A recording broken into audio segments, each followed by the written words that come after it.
Jadi sekarang saya akan mempersilahkan dulu untuk Ibu Teresia. Saya akan bacakan nih nama lengkap Ibu Teresia ya. Saya senangnya manggil Mbak Ana soalnya ya. Oke, pembicara kedua.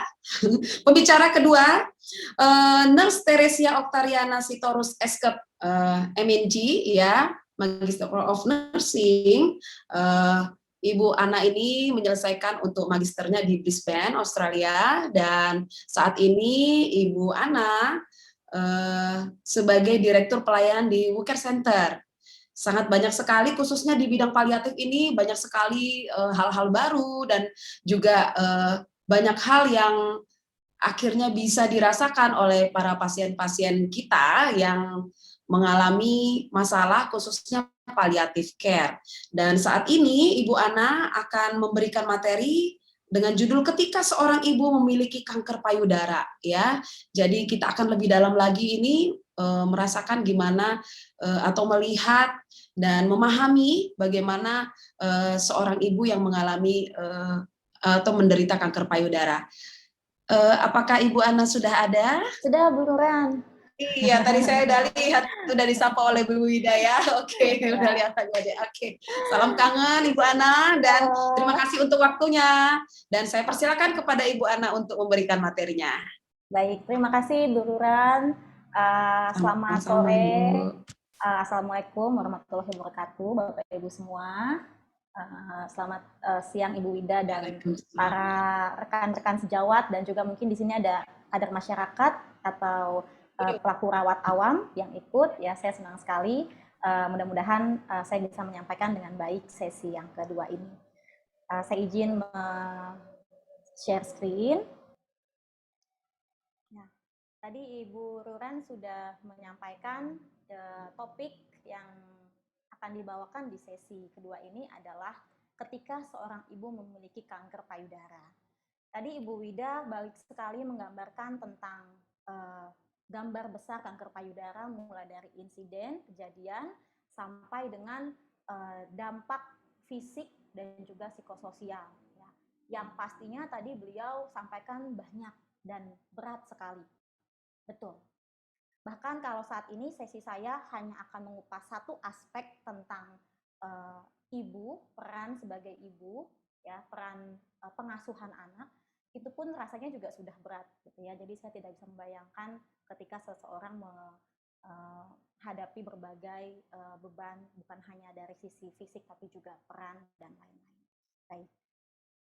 Ya, tadi Bu Wida memberikan foto-foto luka kanker payudara yang mungkin membuat kita agak dalam hati tersayat-sayat juga gitu ya. Dan ini juga hal lainnya lagi atau pasien yang lain lagi dengan kanker payudara. Nyonya R usianya masih muda, Bapak Ibu 28 tahun, ibu dari 2 anak. Anaknya masih kecil-kecil. Satu balita, satu lagi bayi baru lahir 1 bulan sebelum datang ke kami. Dia awalnya bekerja, tapi karena penyakitnya dia berhenti dari pekerjaan. Kemudian yang dia sampaikan kepada perawat kami ketika datang adalah dia khawatir tentang lukanya dan dia khawatir dia menjadi beban bagi suaminya dan bagi keluarganya.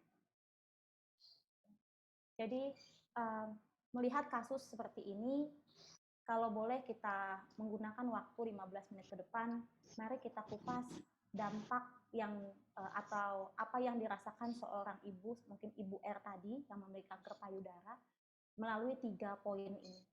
Kita akan lihat dampak umum kanker secara keseluruhan, artinya kanker apapun biasanya menyebabkan dampak-dampak itu. Kemudian kita akan melihat stres dalam peran sebagai ibu, sebagai pasangan juga, nanti ada sedikit kaitannya. Ya. Lalu bagaimana anaknya juga merasakan stres karena ibunya sakit, dan coping apa yang diperlukan, gitu ya, yang baik dari internal maupun eksternal untuk menghadapi dampak-dampak ini. Yang pertama adalah dampak umum. Banyak sekali literatur, ya, buku-buku, dan bahkan bukan hanya buku, tapi berita, ya, yang menyebutkan bahwa pasien yang pertama kali mengetahui bahwa dia memiliki kanker payudara itu rata-rata shock. Itu adalah respon awal. Ya, mungkin seperti gambar di sebelah kiri ini. Tatapannya kosong, gitu ya. Nggak bisa mencerna apa yang dokternya katakan, karena begitu syoknya. Ini sangat umum sekali. Tidak percaya, kenapa saya? Kok bisa saya yang kena? Ya. Kemudian setelah itu, mereka bisa mengalami emosi yang fluktuatif dan banyak sekali. Ya. Tapi yang biasanya paling dominan muncul atau paling sering muncul, terutama di awal-awal, adalah rasa takut dan kecemasan. Takut karena ketidakpastian, kalau nanti ini dioperasi, bisa sembuh nggak ya? Gitu ya. Kalau di kemo, di radioterapi, setelah berbulan-bulan nanti mungkin sampai setahun ke rumah sakit, bisa sembuh nggak? Kemudian takut kalau nanti sudah sembuh pun, muncul lagi gimana? Ada beberapa teman yang sakit kanker payudara sudah dinyatakan remisi, sudah dinyatakan, tapi ada selalu perasaan ketakutan yang seringkali mencuat gitu ya, kalau selalu nanti muncul kembali. Jadi luar biasa beban emosinya. Kemudian yang lain lagi, dampak umumnya adalah mempengaruhi kehidupan sosial dan pekerjaan. Jadi tadi ya harus banyak izin dari tempat kerja. Akhirnya nggak bisa terlalu sering, akhirnya kehilangan pekerjaan. Ya, atau bahkan mungkin bagi yang sudah punya jabatan, kehilangan jabatannya walaupun nggak dikeluarkan, tapi kehilangan jabatannya karena memang tidak bisa memenuhi apa yang diharapkan dari jabatan itu. Kemudian tidak bisa bertemu dengan teman, dengan kerabat seperti biasanya. Dan akhirnya juga karena banyak memerlukan dukungan dari pasangan bebannya menjadi meningkat. Ya, dan kita sendiri atau pasien sendiri merasa menjadi beban untuk pasangan. Jadi itu betul seperti yang Bu Wida sampaikan, sangat mempengaruhi kehidupan sosial. Kemudian belum lagi efek pengobatan. Ini merupakan sebuah hasil penelitian yang dilakukan di Indonesia, memang sampelnya tidak terlalu banyak, tapi menurut saya cukup menggambarkan ya dalam pengalaman saya gitu ya bertemu dengan pasien kanker payudara. Ini juga adalah gambaran-gambaran yang disampaikan yang saya lihat gitu ya. Jadi biasanya pengobatan yang paling sering tadi Bu udah sampaikan tentang operasi, betul. Operasi adalah tindakan yang paling utama biasanya disarankan diangkat gitu ya, baik massa tumornya maupun juga jaringan payudaranya. Kemudian mungkin dilanjutkan operasi dengan kemoterapi, biasanya yang paling sering kedua. Kemudian ada juga yang operasi, kemoterapi, dan radioterapi. Ya, dan obat oral dan lain-lain. Nah, semua pengobatan ini juga bukan tanpa efek samping, bukan tanpa konsekuensi. Ya. Di samping ini, kotak-kotak ini adalah dari penelitian ini disebutkan ini adalah gejala atau efek-efek dari pengobatan. Ada kelelahan, tidak nafsu makan, nyeri, gangguan tidur, sembelit, mual, muntah, dan juga perubahan menstruasi yang membuat tidak nyaman dan mungkin jadi HB rendah. Ya, soal nyeri itu juga luar biasa ya. Kalau saya sulit sekali menggambarkan betapa menderitanya pasien yang nyeri, sehingga saya menggunakan gambar ini yang ada di internet gitu ya. Ketika orang nyeri, dia secara verbal bisa mengeluh, meronta, merintih, ya, dan lemah sekali, dan juga mungkin marah, kesal mungkin sama Tuhan, kenapa harus saya, dan juga nggak bisa berkomunikasi dengan orang-orang di sekitarnya. Dan itu yang akan kita lihat dalam slide berikutnya. Bagaimana ibu dengan kanker payudara, dengan berbagai gejala itu tetap mengasuh anak-anaknya. Kendala apa jadi yang dihadapi? Stres dalam peran sebagai orang tua. Yang pertama stres yang dirasakan itu karena ada perubahan peran. Ibu melihat dirinya sebagai ibu yang buruk, bukan ibu yang baik.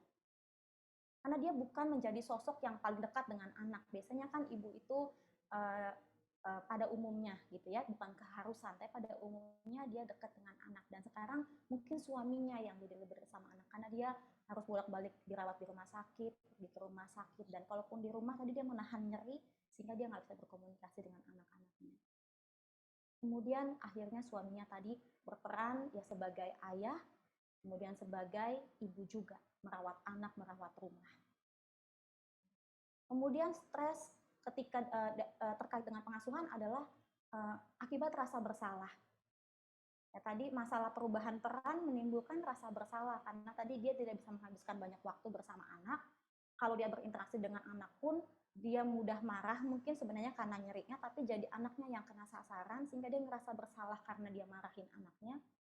Kemudian dia juga kadang mungkin merasa sedih begitu ya, karena merasa bersalah pada anak memiliki orang tua yang sakit.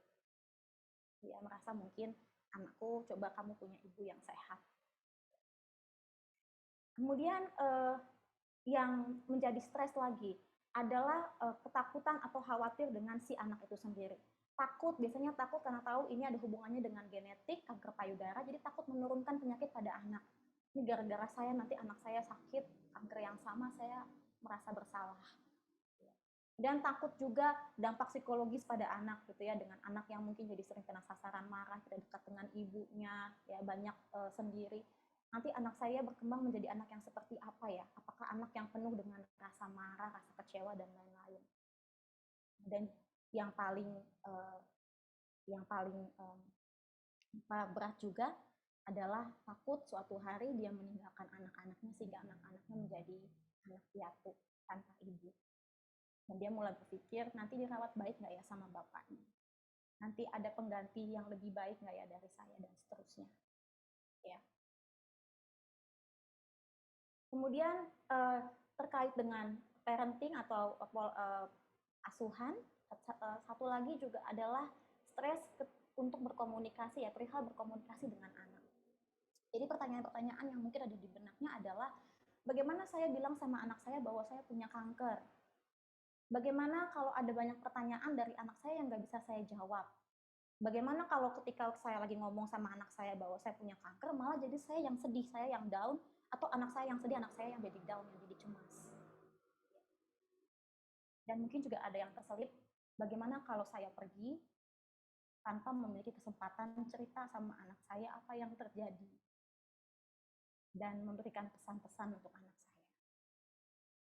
Ini menjadi pikiran-pikiran yang mungkin dialami dan yang menjadi stres, yang menjadi tekanan. Ya. Belum lagi juga saya pernah sedang merawat ya, bukan pernah, sedang merawat ibu dengan kanker payudara. Kemudian dia bilang sama saya, iya anak saya tuh bilang, mama kapan sih sembuhnya? Aku capek nih ngerapihin rumah terus gitu ya. Anaknya 17 tahun ya, remaja gitu ya. Terus ibu itu bilang, ya saya jadi ngerasa ya berarti saya nggak boleh lemah ya, saya nggak boleh sakit, saya harus tetap jadi ibu yang merawat rumah.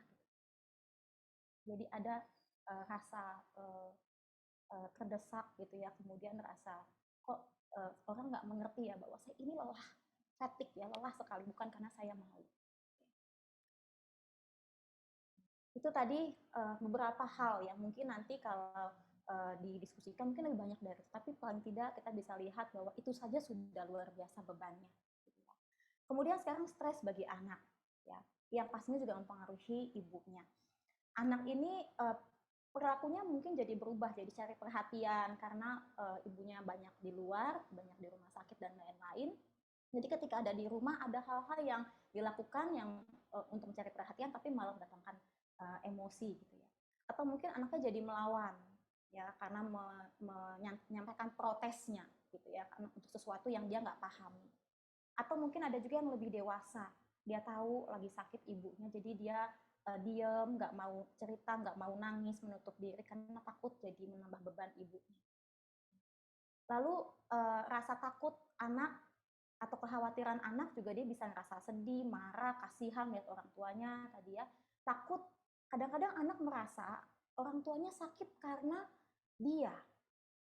Ada anak-anak yang merasa gitu, karena saya anak nakal makanya orang tua saya sakit, dan itu sangat menyakitkan buat anak. Kemudian rasa takut kalau anak-anak yang sudah dewasa sudah mengerti tentang kematian, mungkin takut dia kehilangan ibunya untuk selama-lamanya.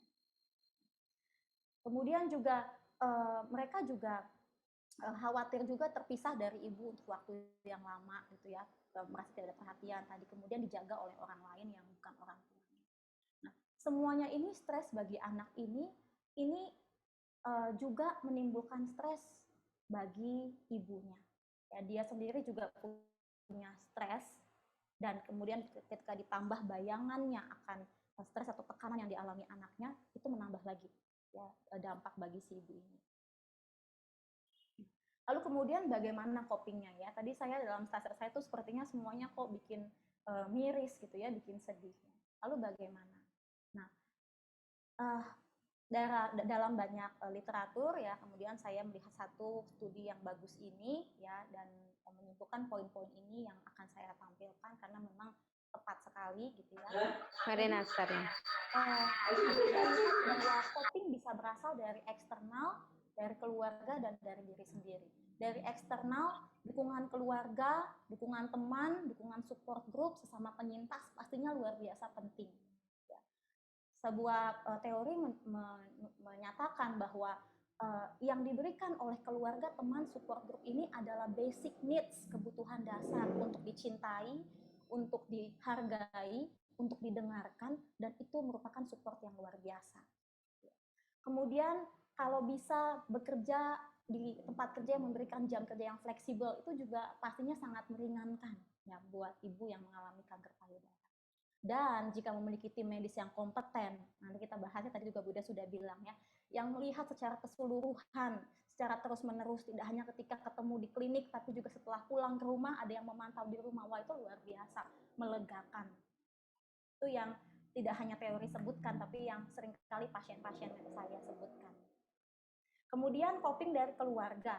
Kalau dia bisa punya waktu dengan keluarga, menikmati momen-momen manis ya bersama dengan anak, dengan suami, itu juga menjadi kebahagiaan ya, coping. Kemudian ada komunikasi yang terbuka tadi antara dia dengan suami. Kalau dia merasa menjadi beban, dia mungkin bisa secara terbuka bilang itu ke suami, dan suami bisa bilang, oh itu yang kamu pikirkan, sebenarnya saya merasa tidak seperti itu, dan seterusnya gitu ya. Itu juga sangat meringankan. Lalu kalau dia bisa melihat aktivitas sehari-hari gitu ya, seperti pasien saya itu akhirnya dia dapat obat nyeri, kemudian dia bisa nyapu-nyapu ya, itu membuat dia merasa menjadi ibu kembali gitu ya. Itu juga coping. Kemudian mendapat dukungan emosional tadi ya dari selain dari keluarga besar, tapi juga dari suami, dan bisa berbagi peran dengan suami. Kemudian dari diri sendiri, kalau dia punya waktu untuk dirinya sendiri, tadi mungkin dengan aktivitas sehari-hari yang dia sukai, atau mungkin bahkan sekedar merenung, sekedar pergi ke tempat yang dia merasa nyaman gitu ya, itu juga coping yang sangat positif. Lalu punya tujuan-tujuan jangka pendek yang sederhana, jadi diri sendiri berpikirnya mungkin tidak 5-10 tahun ke depan gimana nanti anak saya menikah, saya nggak ada di situ dan seterusnya, tapi mungkin tujuan-tujuan yang sederhana. Oh, anak saya mau mulai masuk sekolah hari pertama minggu depan, saya mau mempersiapkan yang terbaik supaya dia bisa menikmati hari pertamanya di sekolah gitu ya. Memiliki tujuan yang sederhana bisa diraih, itu juga menjadi penting. Lalu fokus kepada pengalaman positif dari penyakit. Jadi dari berbagai hal yang menyedihkan, tetapi ada makna yang bisa diambil positif baik bagi diri sendiri maupun bagi orang lain, itu juga menambah kekuatan dari dalam. Lalu ada pekerjaan yang dilakukan sebagai pengalih, ya. Lalu ada juga sikap yang positif, begitu. Tapi bukan yang dipaksakan ya, bukan yang orang suruh untuk kuat positif ya, bukan begitu. Tapi ada keluar dari diri sendiri. Kadang-kadang oh ya enggak, saya bisa kok melalui ini. Ya, saya tahu kok bagaimana saya harus ngomong sama anak saya ya. Sikap-sikap itu juga membantu ya sebagai coping. Dan juga spiritualitas ya. Spiritualitas yang mungkin diekspresikan dalam doa ya, sembahyang, sholat, kemudian memberi bagi orang lain sehingga merasa bermakna hidupnya begitu ya. Itu juga merupakan coping mekanisme mengatasi berbagai dampak tadi. Nah, yang terakhir lalu peran tenaga kesehatan di mana? Ya, karena ini banyak yang perawat juga, tenaga kesehatan juga. Yang seperti Ibu Wida bilang tadi betul. Singkatnya 2 hal, kaji dan beri dukungan profesional. Yang dikaji semuanya, tekanan fisik, psikososial, spiritual. Ya. Kaji juga mekanisme coping apa tadi yang sudah dilakukan atau yang bisa dilakukan. Dan sumber daya apa saja yang tersedia, baik itu dari tadi keluarga yang mendukung, peer support ya, kelompok dukungan sebaya yang ada di sekitaran, atau ibu kader yang siap sedia mengantar, atau bantuan dari bansos begitu ya untuk transport ke rumah sakit. Apa saja sumber yang tersedia untuk mengatasi tekanan fisik, psikososial, spiritual itu, dan aktifkan itu. Ya. Jadi kita memberikan dukungan profesional dengan tadi satu, manajemen gejala. Kalau nyeri sulit sekali dia untuk bisa menikmati waktu dengan anak. Jadi kita manage atau kelola nyerinya, kelola gejala-gejalanya.